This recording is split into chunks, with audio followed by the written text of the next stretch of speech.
오늘 본문은 명절 끝날이라는 말로 시작을 하는데, 여러분 혹시 이스라엘 백성들이 지켰던 절기, 명절을 아십니까? 크게 세 종류, 세 절기가 있는데, 처음은 유월절이 있습니다. 그리고 오순절이 있고, 그리고 초막절이 있습니다.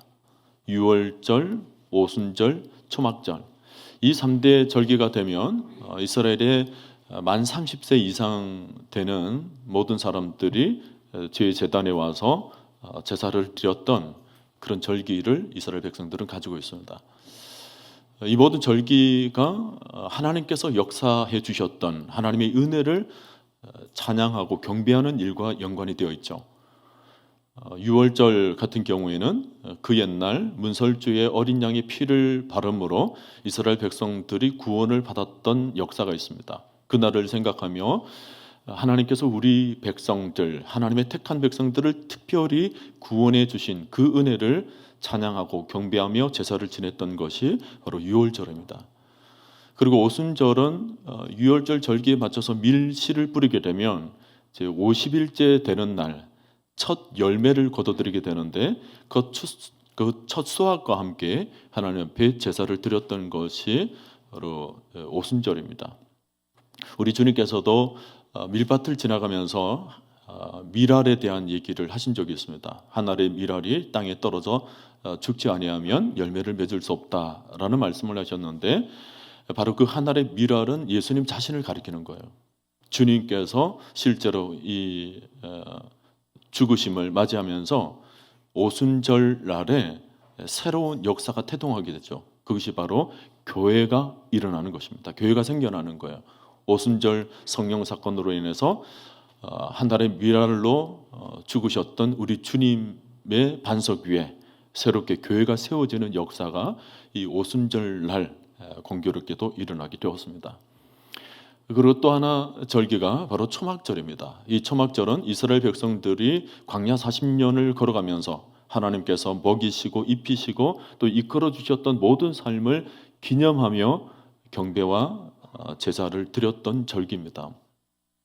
특별히 이 절기에는 좀 독특한 행사, 독특한 절기 모습이 있는데, 그 이스라엘 백성들이 광야 생활을 하면서 반석에 물을 마셨던 그때를 기억하는 겁니다. 그 메마른 땅 광야 생활을 하게 되면서 우리 하나님께서 육신이 메마르지 않도록 생수를 반석에 물을 내게 하셔서 공급해 주셨던 그 일을 생각하며 이 초막절에는 특별한 의식이 하나 있었는데, 바로 제사장들이 흰 옷을 입고 물동이를 메고는 남쪽 계단을 따라 저 밑에 내려가 있는 그 요단강 가까이 가서 물을 길러 오는 일입니다. 물을 길러 와서 그 물을 예루살렘 성전 바닥에 붓는 일이에요.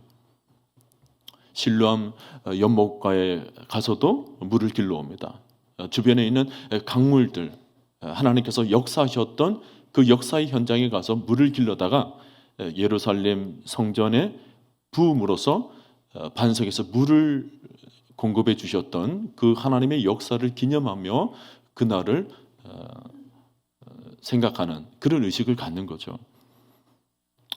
예루살렘 성전은 화강암 대리석으로 되어 있습니다.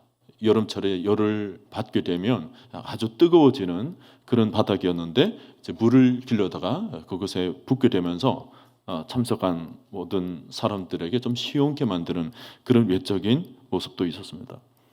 아무튼 이날에 제사장들이 와서 물을 길러 와서 7일 동안 물을 붓고 그렇게 그날을 기념하면서 마지막 8일째는 그 일을 하지를 않습니다. 왜냐하면 7일 동안은 이제 광야 40년의 삶을 기념했다면, 이제 마지막 8일째는 이제 가나안 땅에 들어간 날로 생각하는 거예요. 그래서 이제는 더 이상 물을 길러 올 필요 없이 이제 하나님께서 그 가나안 땅에 있는 물들을 공급함으로 우리를 먹여주셨다라는 의미를 갖기 때문에 8일째는 물을 길러 오지 않습니다. 지금 명절 끝날, 큰 날이라는 것은 그 그 마지막 8일째를 가리키는 거예요. 이제 제사장들의 물 깃는 작업도 이제 끝마쳤고 백성들이 그날을 기념하며 경배했던 모든 시간들을 정리를 하고 이제 집으로 돌아가야 될 즈음에 주님께서 성전에 서서 큰 소리로 외쳤던 내용이 오늘 본문에 기록되어 있습니다. 주님께서 군중들을 향하여서 이렇게 소리를 외치신 거예요. 누구든지 목마르거든 내게로 와서 마시라. 나를 믿는 자는 성경에 이른 것 같이 그 배에서 생수의 강이 흘러나오리라. 이걸 모든 사람들이 다 듣도록 외치셨습니다. 예수님께서 뜬금없이 왜 이런 말씀을 하셨을까 생각이 되지만 실은 이 말씀을 하신 이유가 있습니다. 자, 보세요. 초막절 명절을 지키기 위해서 수많은 백성들이 예루살렘 성전에 몰려와 있고 제사장들은 과거 약속의 의미를 기념하면서 물을 길러 날랐는데 여기에 문제점이 있었던 거예요. 사실은 이런 초막절은 물 나르기 행사가 그 행사의 본질이 아니었던 거예요. 우리 하나님께서 반석에 물을 내게 하신 그 일을 기념하면서 지금도 우리의 영혼 가운데 반석에 물을 내신다는 것을 사람들이 생각하며 예배를 드려야 되는데 겉으로 이 물 나르기 행사에 모든 초점이 다 가 있었던 것입니다. 제사장들이 물 길러 오면 사람들이 거기에 시선이 가 있었고 거기에 모든 마음이 다 빼앗겨 버린 거예요. 여러분, 과거에 이스라엘 백성들이 사막 가운데 그 메마른 땅에서 물을 내게 하신 역사가 얼마나 큰 역사입니까? 모든 생명이 살지 못했던 그런 순간에도 우리 하나님께서 물을 내셔서 살게 해주신 은혜가 너무나도 크고 놀랍죠. 지금 단순하게 제사장들이 물을 길러 와서 바닥에 물을 붓는 수준하고는 이 차원이 틀린 거예요. 거기는 이스라엘 백성들에게는 반석에 물이 흘러 넘치도록 모든 이스라엘 백성들 그 300만 명이 다 먹을 수 있는 그 물이 흘러 나왔던 것입니다. 근데 지금 물을 길러내는 그 작업하고는 정말 비교가 안 될 정도 있는데 예배에 참석하고 제사를 드렸던 모든 사람들이 그저 제사장들이 물 길는 그 행사에만 초점을 두다 보니까 그 마음에 정말 채워야 될 것들이 채워지지 않고 있는 겁니다. 실제로 명절 끝날 이 마지막 날에 이제 모든 행사가 끝마치고 난 뒤에 사람들이 집으로 돌아가는데 그 마음이 여전히 허전한 겁니다. 제사를 드리고 예배를 드렸는데도 불구하고 그런 행사에 참여를 했음에도 불구하고 영혼에는 완전히 채워지지 않았던 그런 모습이 있었던 거죠. 겉으로는 제사를 드리는데 그저 아멘 하는 척, 할렐루야 하는 척은 했지만 실제로 내면에는 채워지지 않은 목마름이 있었던 거예요. 우리 예수님께서 이 부분을 안타깝게 바라보신 것입니다. 예수님께서 가만히 서서 바라보시니까 사람들이 물동이에 물을 길러다가 그 반석에 물을 부으면서 억지로 생수가 솟아나는 것처럼 만들었던 그 형식적인 모습이 명절이 끝나면 모두가 다 그냥 허무하게 사라지고 마는 거예요. 예수님은 참여했던 모든 사람들 그 영혼의 목마름을 보신 것입니다. 겉으로는 그저 열심히 생수가 넘치는 척했지만 예배 가운데 거룩한 척, 은혜 받는 척, 그렇게 겉모습은 그렇게 예배를 드리는 모습이었지만 예배가 끝마치고 난 뒤에 돌아가는 과정에서는 여전히 하나님이 살아계신다, 하나님이 내 삶 속에서도 역사하신다라는 그런 사실에 대해서는 아직 정확하게 믿음이 형성되지 않은 채 그렇게 목마름을 전혀 해결하지 못한 채 허전하게 돌아가게 되는 영혼이 보이더라는 것입니다. 사실 이런 모습은 오늘날에도 마찬가지예요.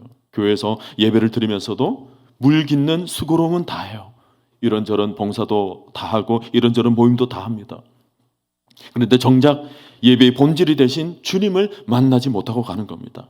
교회에 나와서 예수를 만나야 하고 생명을 얻어야 되고 또 생수를 마셔야 하고 은혜를 충만히 받아야 되는데 교회에 나와서 형식적인 예배만 드리고 사람들만 모였다가 가는 그런 모습만 바라보고 가게 되었을 때 여전히 나는 주님을 만나지 못했어라는 그 허전함으로 또다시 한 주간 살아야 되는 오늘날의 그리스도인의 모습들이 이 모습과 무관하지는 않는 거죠.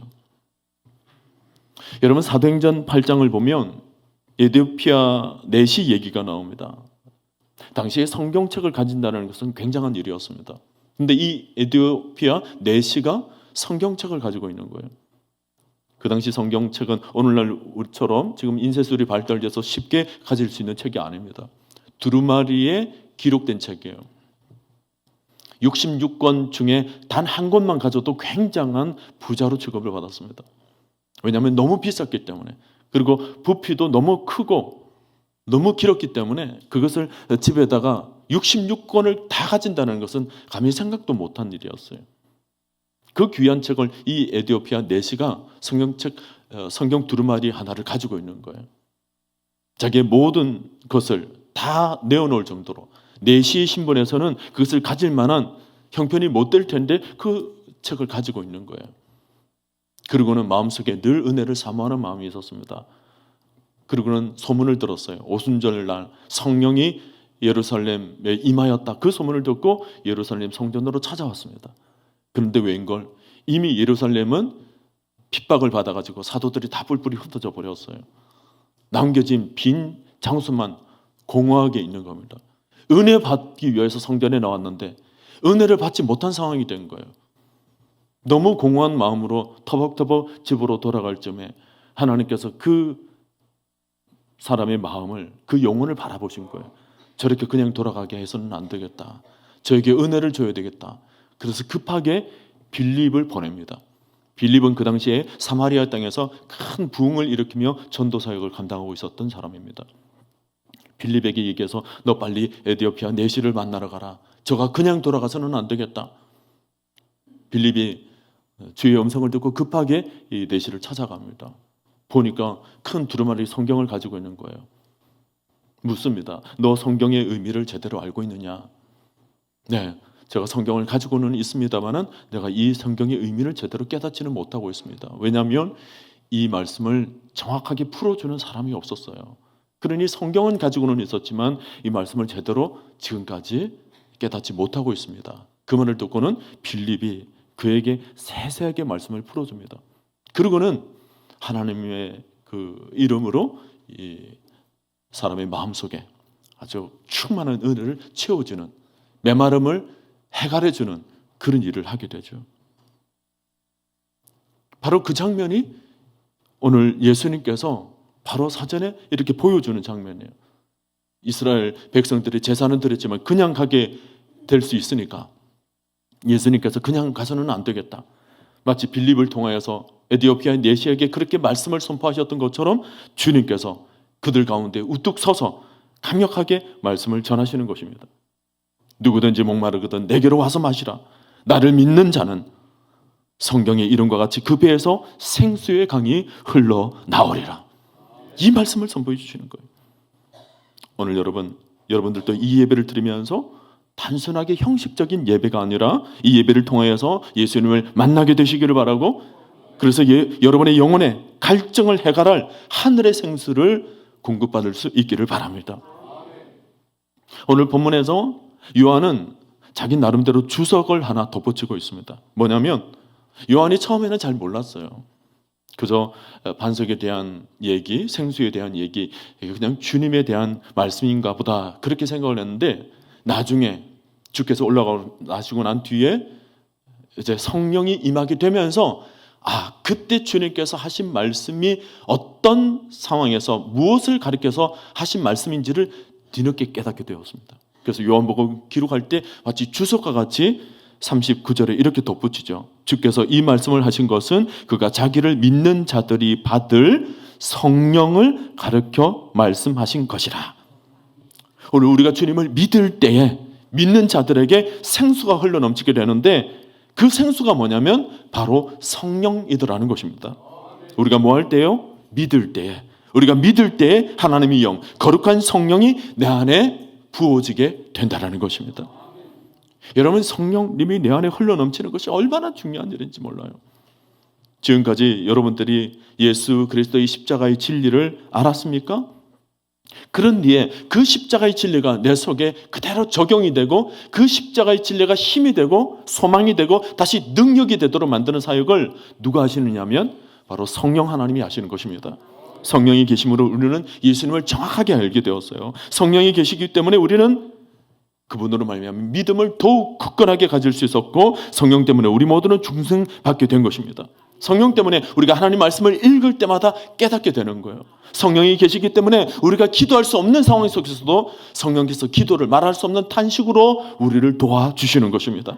성령 때문에 우리가 필요한 대로 은혜의 보좌 앞으로 담대히 나아가서 그분으로 말미암아 놀라운 하늘의 은혜를 공급받을 수 있게 된 것입니다.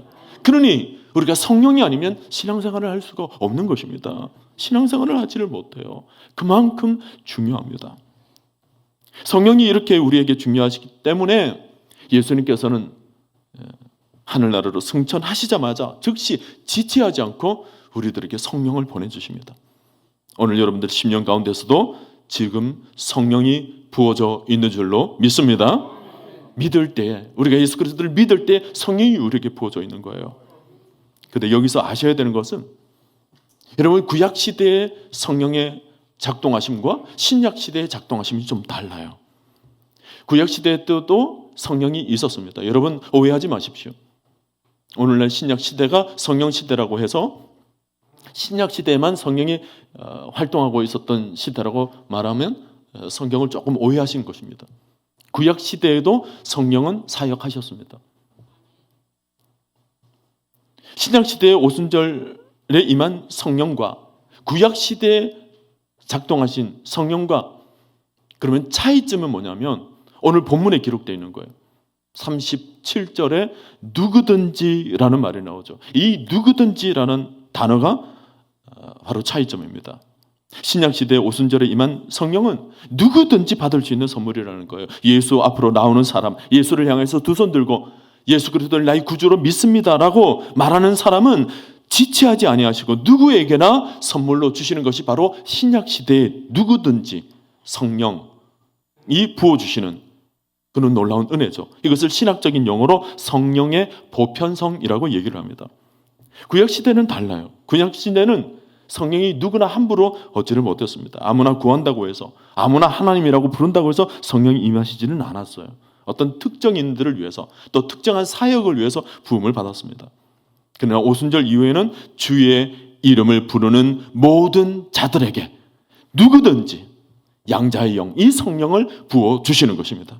오늘 저 여러분들과 같이 누구든지 예수를 믿고 믿음으로 그리스도 이름을 부르는 모든 성도들에게 성령님은 임하고 계신 것입니다. 믿습니까 여러분? 지금 당장 내가 믿음이 좀 부족해도 괜찮아요. 내가 적어도 내 안에 성령이 있다라고 말할 수 있는 정도 수준이 되려면 내가 교회를 한 5년, 10년 이상 다녀야지. 그래야 적어도 내 안에 성령이 좀 작동하신다 그렇게 말할 수 있지. 지금은 아니야. 여러분 그렇게 말씀하시면 안 됩니다. 거기서 성령을 오해하신 거예요. 지금 내가 예수 그리스도를 믿는 이 순간부터 성령은 여러분 심령 가운데 사역하기 시작하시는 것입니다.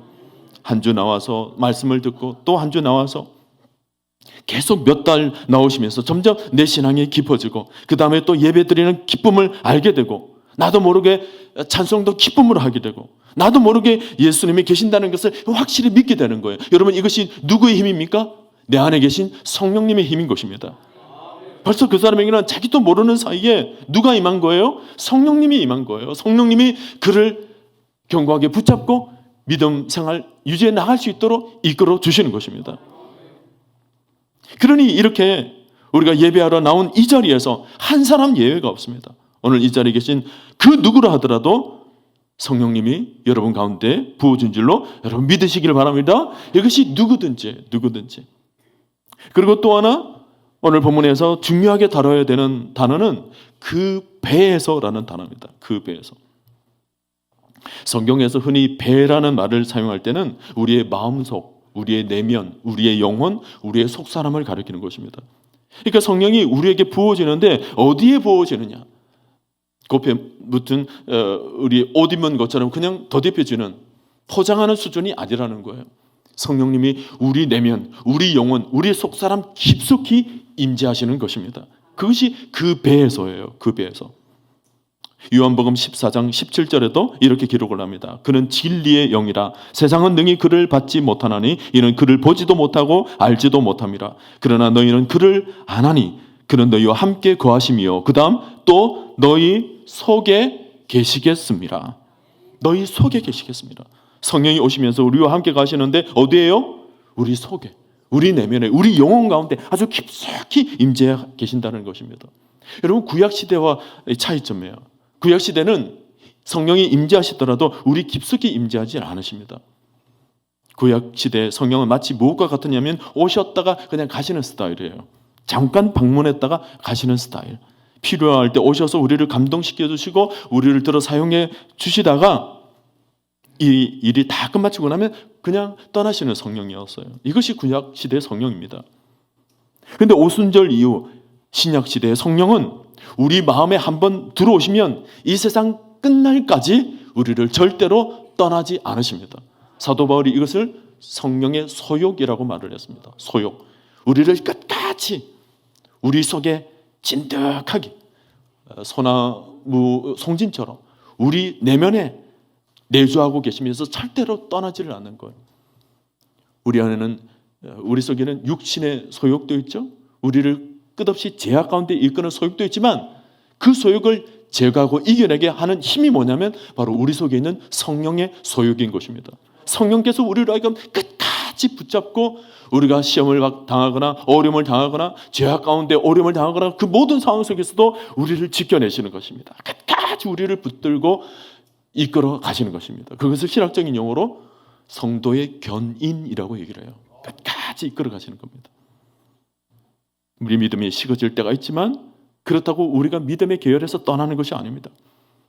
처음에 내가 믿음이 조금 적을 때가 문제였지. 일단 내가 하나님 앞에 내가 믿겠다, 믿노라 하나님 앞에 고백하겠는 순간부터 성령은 내주하고 계시면서 차곡차곡 마치 어린아이의 젖을 먹이고 또 밥을 먹이고 고기를 먹여가며 키워나가듯이 성령 하나님께서는 우리를 끝까지 성화시켜 나가시고 영화롭게 만들어 가시는 것입니다. 그 모든 것이 성령의 사역이에요.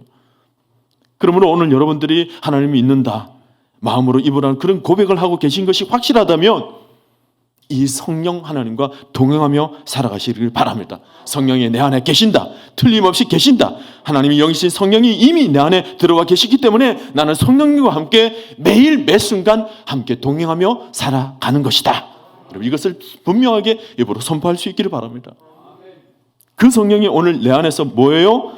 생수의 강으로 흘러나온다라는 것입니다. 흘러 넘친다라는 거예요. 여러분, 이것은 그냥 쫄쫄쫄 흐르는 시냇물 수준이 아닙니다. 여러분, 나야가라 폭포를 한번 생각해 보세요. 나야가라 폭포는 이리오에서 온타이어 호스까지 흐르는 아주 크나큰 물줄기입니다. 1초에 그 폭포에 떨어지는 수량이 어느 정도냐면 1초에 30만 톤이 떨어진다는 거예요. 어마어마하죠. 아마 놀리지도 못하실 겁니다. 그게 어느 정도 수준인지. 1초에 30만 톤이 떨어지는 거예요. 1초에. 어마어마한 물이 떨어집니다. 도대체 그 엄청난 물이 어디에서부터 흘러나와서 그렇게 쏟아질까? 신기하죠. 지금도 멈추지 않고 있는데 어디서 출발해서 그것이 나올까? 근데 여러분, 하나님께서 우리 심령 가운데 성령의 생수를 공급해 주시는 것이 바로 그와 같다라는 거예요. 흘러 넘치도록 우리에게 퍼부어 주신다라는 거예요. 우리 속에서 그냥 쫄쫄쫄 겨우 목 축이는 수준이 아니라는 거예요. 우리 안에서 반석 대신 예수 그리스도께서 샘물이 나오도록 하시는데 샘물이 흘러 넘치도록 300만 명이 먹으면서도 거주할 수 있도록 물이 나온 것처럼 우리 안에서 그 생수가 흘러 넘치도록 나오신다는 겁니다. 디도서 3장 6절을 보면 성령을 우리 구주 예수 그리스도로 말미암아 우리에게 주시되 어떻게 주시냐면 풍성히 부어줘서 그랬어요. 풍성히 부어줘서. 성경이 조금 너무 격하게 표현을 하지 않는 경향이 있습니다. 성경은 성령의 영감으로 기록된 책이기 때문에 절제의 은혜가 있는 거예요. 근데 절제는 했지만 이 디도서에 기록되어 있는 풍성이라는 단어 속에 감춰져 있는 실질적인 의미는 이렇게 절제할 수 없은, 우리식으로 얘기하면 주체할 수 없을 정도의 풍성함이 있는 거예요. 풍성히 부어줘서 여러분 심령 가운데 아주 풍성히 느끼시죠? 저도 인간의 입으로 감히 다 표현하지 못할 정도의 풍성함이 있는 거예요. 풍성히 부어줘서 그 말씀을 하고 있는 거예요. 여러분, 이것을 신학적인 용어로 성령의 충만성이라고 얘기를 해요. 아주 충만히 부어지는 거예요. 충만히. 그래서 구약시대에는 성령 충만이라는 말을 할 수가 없었어요. 여러분, 구약시대에 충만이라는 단어가 거의 안 나옵니다. 비슷한 의미가 있지만 거의 안 나오는 수준입니다. 그런데 신약으로 넘어오게 되면 곳곳에서 충만, 은혜와 진리가 충만하더라. 주님의 얘기부터 시작해서 그 뒤로부터는 성령 충만 받아라, 충만해라, 기쁨이 충만해라, 은혜가 충만해라, 감사가 충만해라. 충만해요. 여러분, 신약시대는 충만의 시대입니다. 실제로 성삼위 하나님께서 사역하시는 거 보십시오. 오늘날 시대는 겨우겨우 끌려가는 시대가 아닙니다. 겨우겨우 반석에 물을 부어서 겨우겨우 대리석 축이는 그런 수준이 아니에요. 오늘날 성부 하나님은 우리 가까이, 너무나도 가까이 다가오셔서 친밀하게 우리의 음성에 귀를 기울여 주시는 분이십니다. 지금도 그러세요. 지금도 성부 하나님은 여러분의 신음소리에 귀를 기울여 주시는 분이십니다. 뿐만 아니라 성자 하나님 예수 그리스도께서는 십자가를 이미 완성하시고 고난을 극복하신 뒤에 부활 소망으로 승리의 첫 열매가 되셔서 우리에게 부활 소망을 안겨다 주신 분이세요. 부활의 첫 열매가 되시면서 우리에게 죽음 따위가 우리를 슬픔에 사로잡히지 못하도록 부활 소망을 품고 영원한 천국까지 바라보며 살 수 있도록 그 길을 만들어 주신 하나님은 바로 성자 예수 그리스도시라는 거예요. 구약에서는 모두가 다 예표였어요. 될까 말까 불확실한 상황이었습니다. 증표는 보여주지만 그게 무엇을 의미하는지도 모르는 사람들이 태반이었습니다. 그런데 우리는 정확하게 알고 그 십자가의 은혜를 우리가 지금 누리고 있는 시대인 것입니다. 그러니 얼마나 놀라워요. 뿐만 아닙니다. 성령 하나님은 우리 속에 말할 수 없는 탄식으로 우리와 함께 거하시면서 동행하시면서 우리를 끝까지 붙잡아 주시면서 이끌어 주시는 은혜가 우리 가운데 지금 있는 것입니다. 그러니 성부, 성자, 성령 하나님께서 아주 역동적으로 지금 이 시대에 사용하고 있기 때문에 우리는 겨우 예배드리는 수준이 아닌 거예요.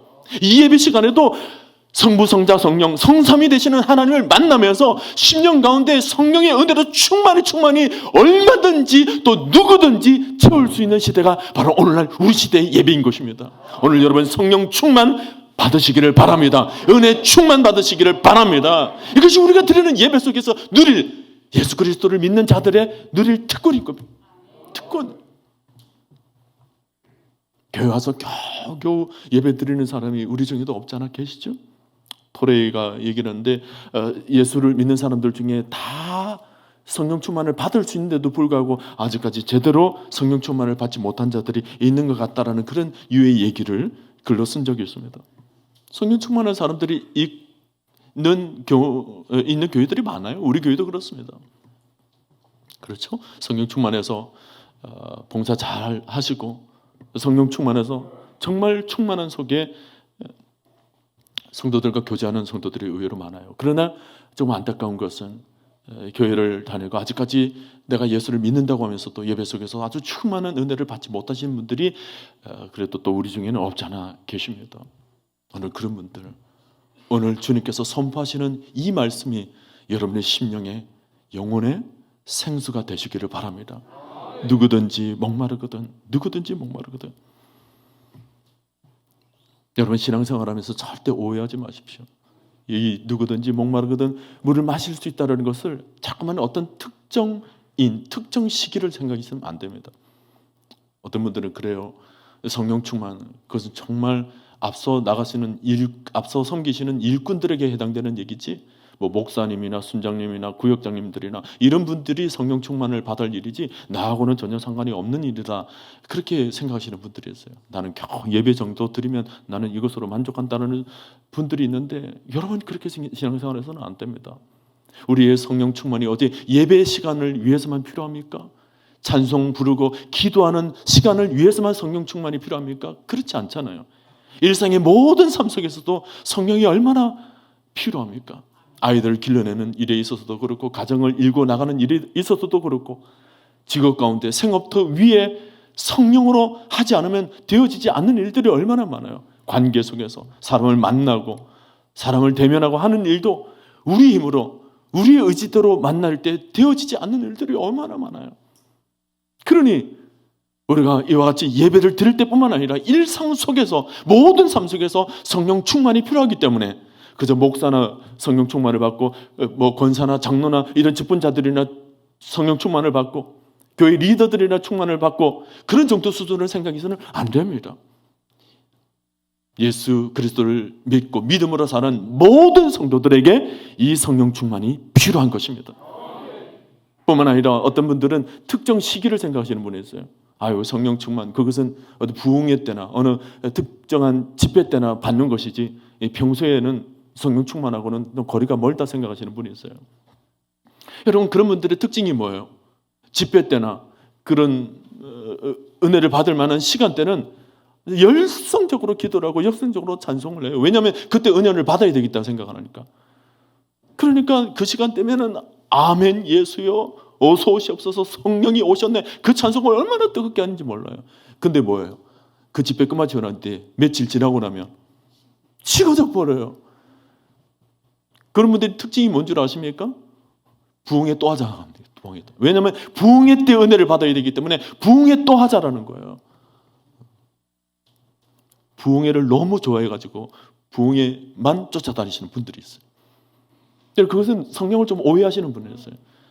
물론 그런 특정 집회나 특정 시기에 하나님께서 아주 역사해 주시는 은혜가 있기는 있습니다만은, 여러분, 성령 충만은 이와 같이 우리가 지금 매주일 드리는 이런 일반 예배 속에서도 성령님께서는 얼마든지 충만히 부어주실 수 있는 분이심을 믿으시기를 바랍니다. 특정 시기가 아니에요.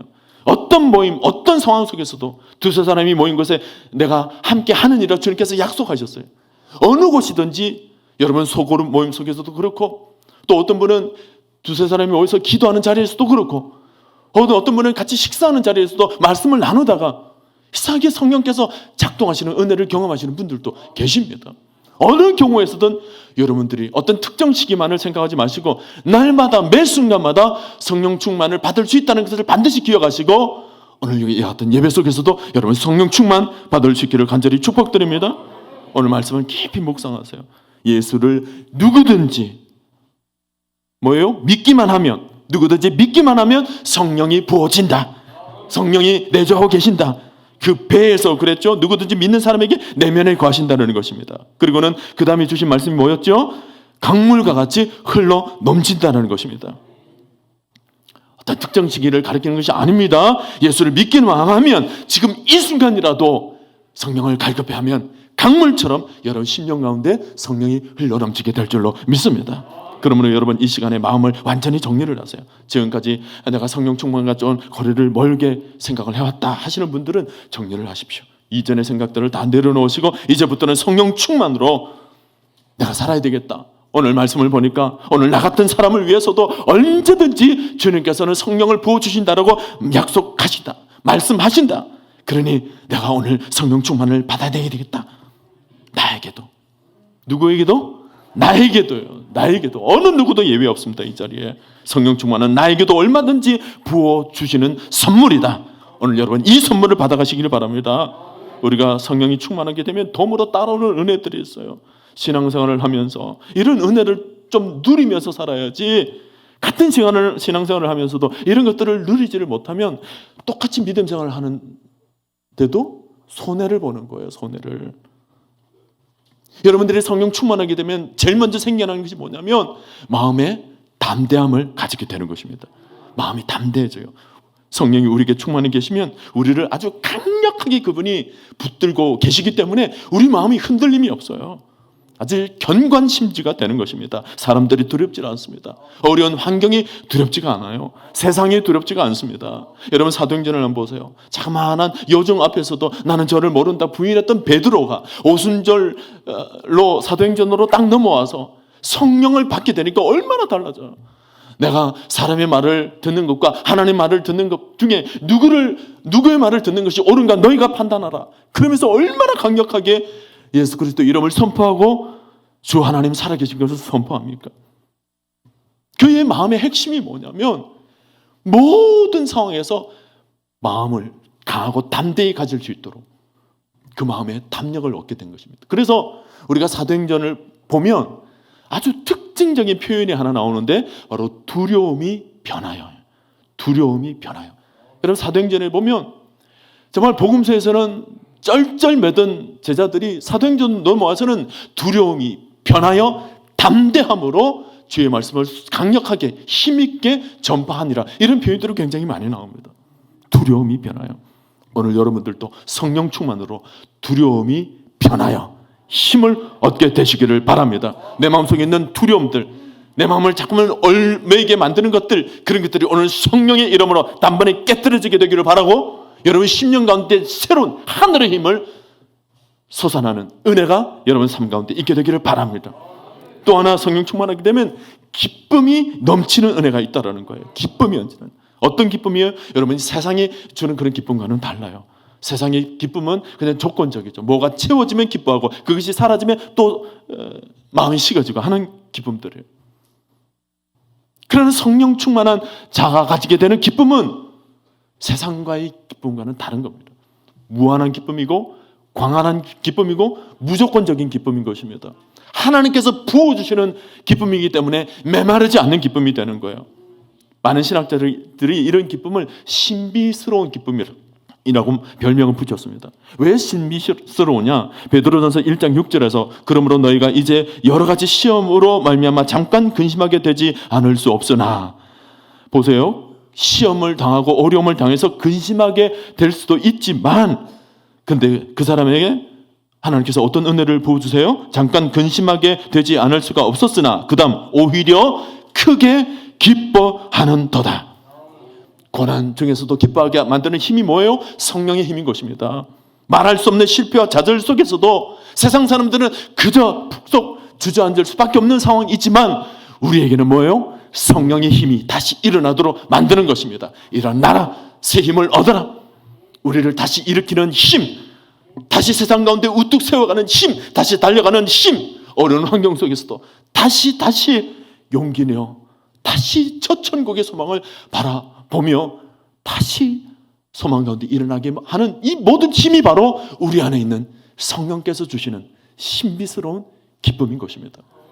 오늘 여러분 이 기쁨을 누리게 되기를 바랍니다. 베드로전서 1장 8절에서 예수를 너희가 보지 못하였으나 사랑하는도다. 그렇죠? 우리도 지금 예수 그리스도를 육의 눈으로는 보지를 못해요. 그렇지만 우리 마음은 뭐예요? 주님을 사랑하는 겁니다. 너희가 예수를 보지 못하였으나 사랑하는도다. 그리고는 이제도 보지 못하나, 어쩌면 우리가 이 땅에 사는 날 동안에는 사는 날 동안에는 예수 그리스도를 육신의 눈으로는 보지 못할지라도 그 다음 뭐예요? 믿고, 우리가 예수 그리스도를 믿죠? 그리고 난 뒤에 그 다음 뭐예요? 말할 수 없는 영광스러운 즐거움으로 기뻐하니. 믿고, 예수 그리스도를 믿고 영광스러운 즐거움으로 기뻐한다 그랬습니다. 영광스러운 기쁨. 여러분, 내 안에 성령이 충만한 사람은 이런 기쁨이 있는 거예요. 영광스러운 기쁨이에요. 놀랍죠? 여러분, 오늘 여러분 심령 가운데 이 기쁨을 충만히 얻게 되기를 바랍니다. 영광스러운 기쁨. 사랑하는 성도 여러분, 우리가 어디서 기뻐할 이유를 찾습니까? 월급 봉투가 두꺼워지면 기뻐하나요? 자녀들이 시험 점수가 좀 올라가면 기뻐합니까? 오락을 즐기고 여가를 즐기게 되면 기뻐합니까? 그런 기쁨은 굳이 예수를 믿지 않아도 얻는 기쁨입니다. 우리는 그런 수준으로 만족하는 사람들이 아니에요. 여러분, 우리를 항상 기뻐하게 만드는 힘은 어디서 나옵니까? 우리에게도 고난이 찾아올 때가 있죠. 어려움이 있을 수 있습니다. 우리 영혼이 공고해질 때가 있고 우리 감정이 다운될 때가 있습니다. 여러분, 그럴 때 우리가 어디서 힘을 얻습니까? 오늘 성령의 생수를 여러분 마시게 되시기를 바랍니다. 성령으로 공급을 받아요. 성령 충만으로 우리가 살게 될 때 우리는 세상이 알지 못하는 말할 수 없는 기쁨으로 이 세상 힘있게 살아가게 되는 거예요. 오늘 본문 37절을 보니까 누구든지 목마르거든 내게로 와서 마시라 그랬습니다. 누구든지 내게로 와서 마시라는 말씀이 뭐죠? 언제든지 와서 기도하며 생수를 공급하라는 거예요. 저는 우리 교회 자랑이 뭐냐 그랬을 때 물론 자랑거리가 많죠. 주일학교에서 열심히 봉사하시는 분들도 자랑이고 이곳저곳에서 음으로 양으로 섬기시는 분들도 다 자랑이에요. 기도를 하신 분들도 자랑해요. 근데 정말 우리 교회의 자랑은 성령으로 말미암아 온 교회 성도들이 말할 수 없는 기쁨과 영광 가운데 아주 충만한 삶을 살아가는 것, 이것이 우리 교회의 큰 자랑이 되시기를 바랍니다. 저는 우리 모두가 이 시대 속에서 정말 성령 충만한 분들이 되시기를 바라고, 이 자리에 있는 한 분 예외 없이 목마른 그 메마름이 있을 때마다 누구든지 목마르거든 내게로 와서 마시라, 이 말씀을 붙잡고 세상 속에서 힘있게 능력있게 기쁨으로 충만히 살아가는 오늘 우리 교회 모든 성도님들이 될 수 있기를 주님의 이름으로 간절히 축복하며 축원드립니다. 하나님 아버지.